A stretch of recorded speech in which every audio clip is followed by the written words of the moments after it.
Hi everyone, and welcome to this Tinker Shop tutorial. My name is Martin from the Innisfil Idea Lab and Library, and today we're going to be using MakeCode Arcade to build out this cool little basketball game. And this is part one of a two-part video. So in this first part, we're just going to build the basics that you see here. And then in part two, we'll build on some additional functionalities to make the game a little bit more complete and a little bit more fun. So as you can see here, we have a moving sprite that goes back and forth. We can push a button to shoot the ball. And if the ball gets in the net, the player wins the game. So pretty simple for this first part, and then we'll add some more stuff to the game in part two. Alright, so the next thing you're going to want to do is go to arcade.makecode.com in any web browser. And then once you get to the home page, you're going to click on New Project. So go ahead, click on New Project, and we got to give our project a name, and then hit Create. Great, so we have a brand new blank project. And the first thing that I'm going to want to do is create some sort of background. So to do that, go into the toolbox and click on Scene. And then you're going to go down and find this Set Background Image to block. So click and drag that into your OnStart block. And then in order to draw the background image, you're going to have to click this white square. So click on that. It opens up this image editor, and I'm just going to quickly make some sort of half-court background. So I'll use the fill tool and just fill it in with brown. Then we can use the circle tool. I'll make a white circle, and then I'm going to make these lines go straight. So I'm going to use the erase tool and erase this portion of the circle,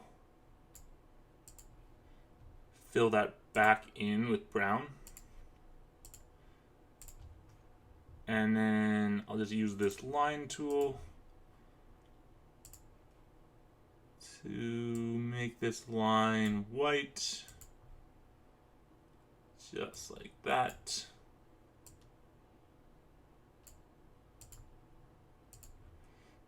And then we'll just have like a line going straight across here.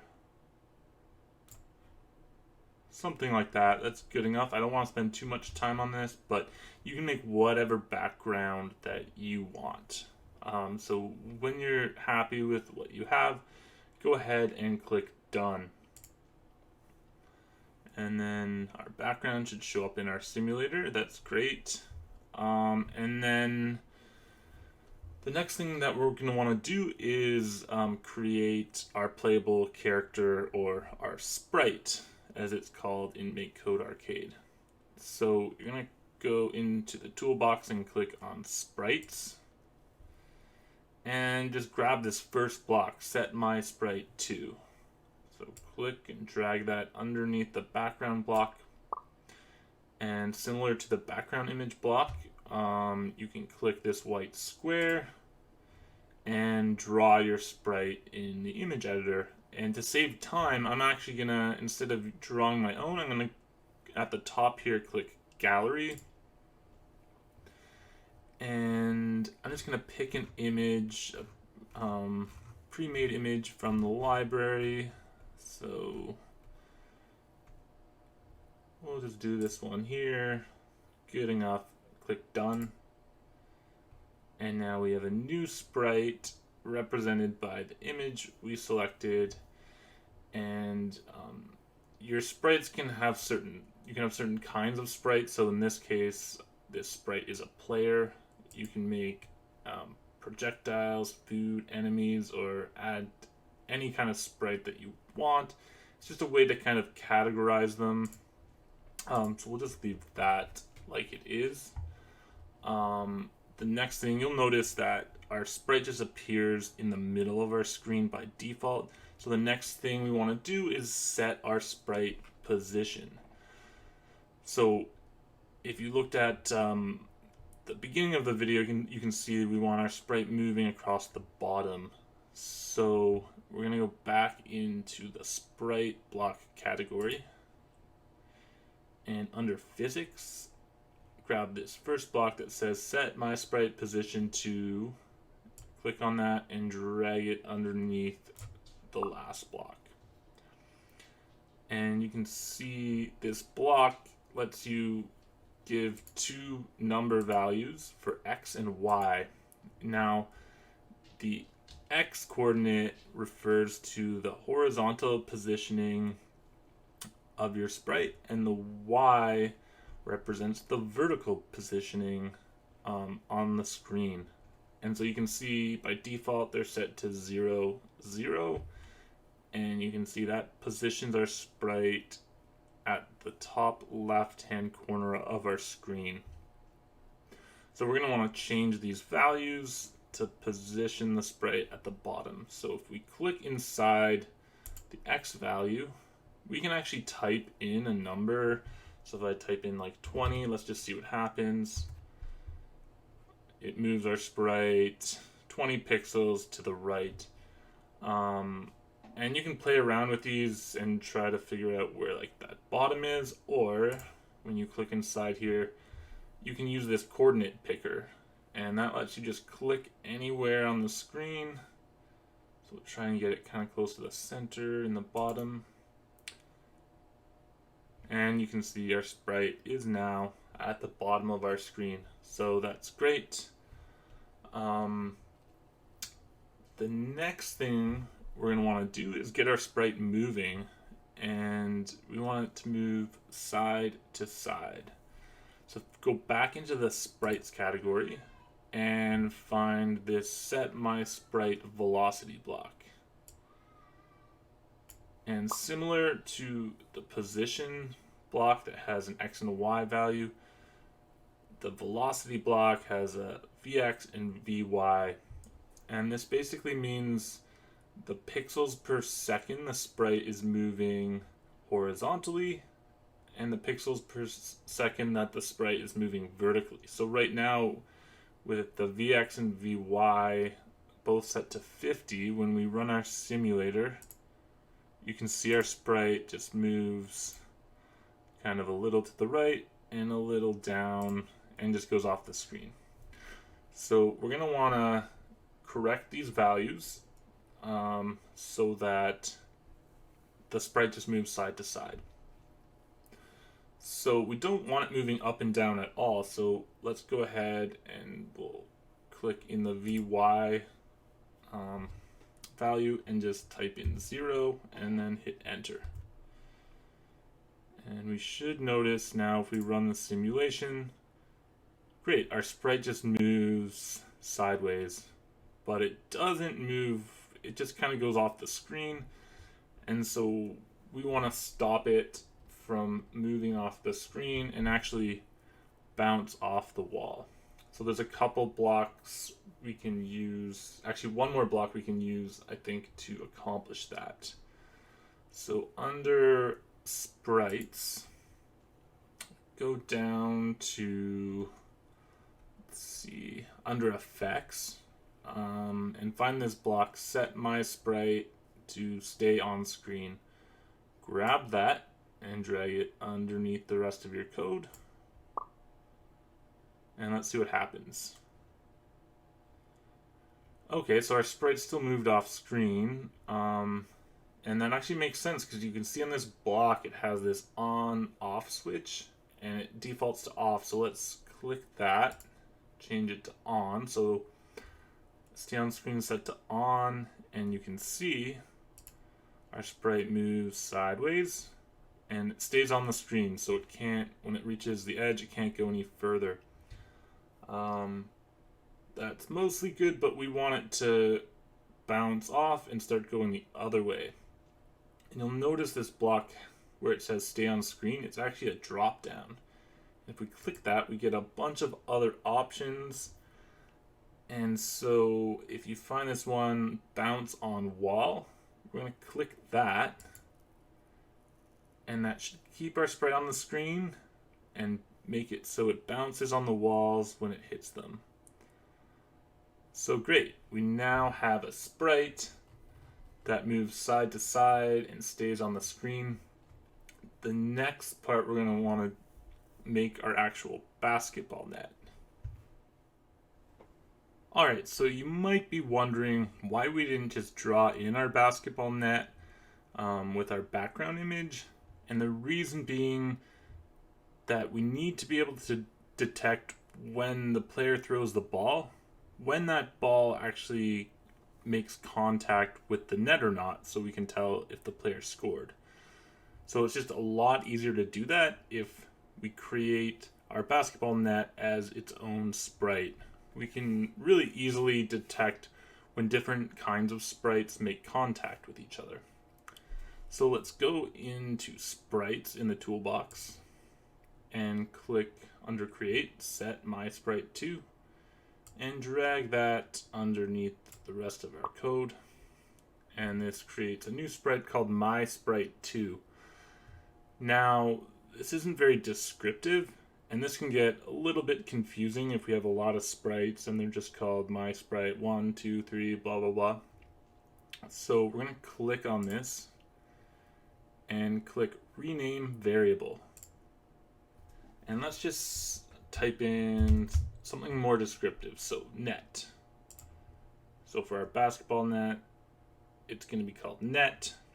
And I also want to change the kind of sprite, because this isn't going to be a player sprite. So I'm going to click where it says player and select add new kind.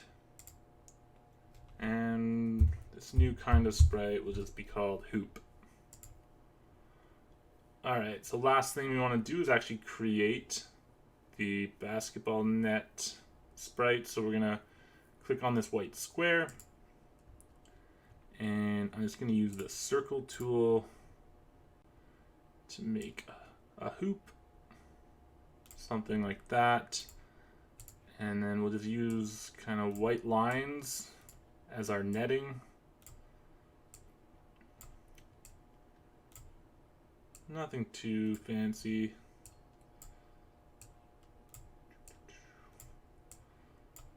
So just like that. That's good enough. So click done.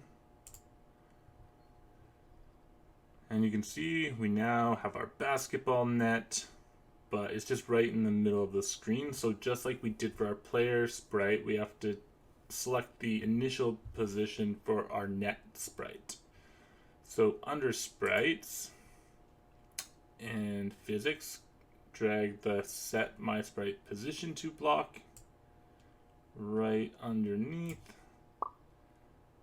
and it defaults to my sprite, so you can see now it's moved our player sprite. So we have to click where it says my sprite and change it to net. So it's going to change our net sprite position to 0, 0. You can kind of see it in the corner there. And then we'll just click on the X coordinate and use the coordinate picker to pick somewhere near the top middle. So let's see. Yeah, that's good enough. It's not in the center, but I'm not really worried about that for this tutorial. So now we have our player sprite that moves back and forth. We have our net sprite. So the only missing piece at this point is our actual basketball. And that's going to be a new kind of sprite all on its own. Okay, so our basketball sprite is going to be different in that if you look at our player and our net sprite, they're all in this on start block, meaning they're created as soon as the game starts. Now the basketball sprite is different because we only want it to appear when the player shoots the ball. So we want to trigger the basketball sprite creation when a player hits a button. So we're going to have to drag in a new block under controller. So in the toolbox, click on controller and grab this on a button pressed block. And we're going to drag that underneath the on start block. And we could leave it on a button press, but I'm just going to change this to on any button press, which just means now the player can shoot a ball by pressing any button. It doesn't matter. So then we're going to have to create a new type of sprite called a projectile. So you think of a basketball, where you shoot it, it's a projectile, right? So go to sprites and down to projectiles. And we're going to grab this second one that says set projectile to projectile from my sprite. So it's important we grab this second one so that we can set it to originate it from our player sprite. So click on that and drag it into the on button pressed block. Perfect. So we've created a new projectile type of sprite, and just like the regular sprite creation blocks, we have to click and draw our sprite in the image editor. So basketball should be pretty easy. I'm just going to use the circle tool. Sure, that's good enough. We'll fill it in with orange. And then just draw. Yeah, this doesn't look that great, but that's okay. I'm sure you'll make something better. That's good enough for me. I'm going to click done. Okay, so we now, on any button being pressed, we'll create a projectile originating from our sprite. That's just called my sprite, right? So let's try this in the simulator and see what happens. I hit the A and B buttons, and you can see indeed a ball comes from our player, but it's going down and to the right. So we want it to go straight up from wherever the player is. So we can easily change that by changing the Vx and Vy values. So remember, this determines how fast the projectile goes in pixels per second and in what direction. So we don't actually want it to go to any side, so we're gonna make the Vx just 0, because we just want it to go straight up. So remember, up and down, we're dealing with the Y axis. And then right now it's at 100 pixels, so that should make it go straight down. You can see, yeah, it just goes straight down. So to reverse that to go straight up, we actually want to change the Vy to negative 100. So just add a minus symbol in front of that 100. And let's see. Great. When we click any button, a new ball sprite is generated, traveling straight up from our character. So we almost have our complete game here. What we have to do next is trigger the player to win if the ball makes contact with the net. So you can see there the ball made contact with the net and nothing happened because we haven't programmed that yet. So that's going to be our next step. Alright, so there is a special type of block that lets you detect when two different sprites of certain kinds come into contact or overlap one another. And that's what we want to do. We want to detect when the player shoots the ball, if it hits the net, that they score and they win the game. So we need to find this block under sprites and then go down to the overlaps category. And we'll drag this block that says on sprite of kind player overlaps other sprite of kind player. So drag that, and we have these two drop downs where we can specify the kinds of sprites. So the first type of sprite will be our ball. So and that has a special kind of projectile. So click this first drop down and select projectile. And then remember, we want to detect when our ball touches the net, which has a special kind of hoop. So click this second drop down and select hoop. Great, so this will detect when the ball comes into contact with the hoop, and now we just have to tell it what to do when that happens. So in our case, we're going to trigger the game over function with the player winning. The player will win the game if they score the basket. So click in the game category and drag this game over block into this overlap block. And remember, we don't want the player to lose. Right now it's set to lose. So if we click on this switch, we can toggle it from lose to win.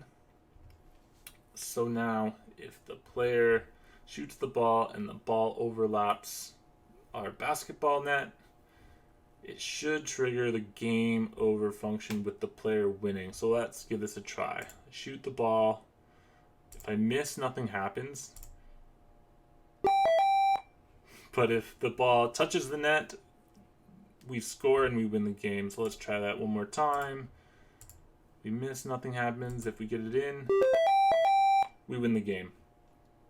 So that's great. That's it for this part one. We've finished our basic game, but as you can see, there's a lot I think we could add to this to make it a little bit more fun. Maybe let the player score multiple points and we'll have a score. Can we penalize the player if they miss a shot? Maybe we'll have some lives and they'll lose a life if they miss a shot. So there's a couple things I think we can really make this into a fun game. So stay tuned for part 2 and I'll see you then. Take care.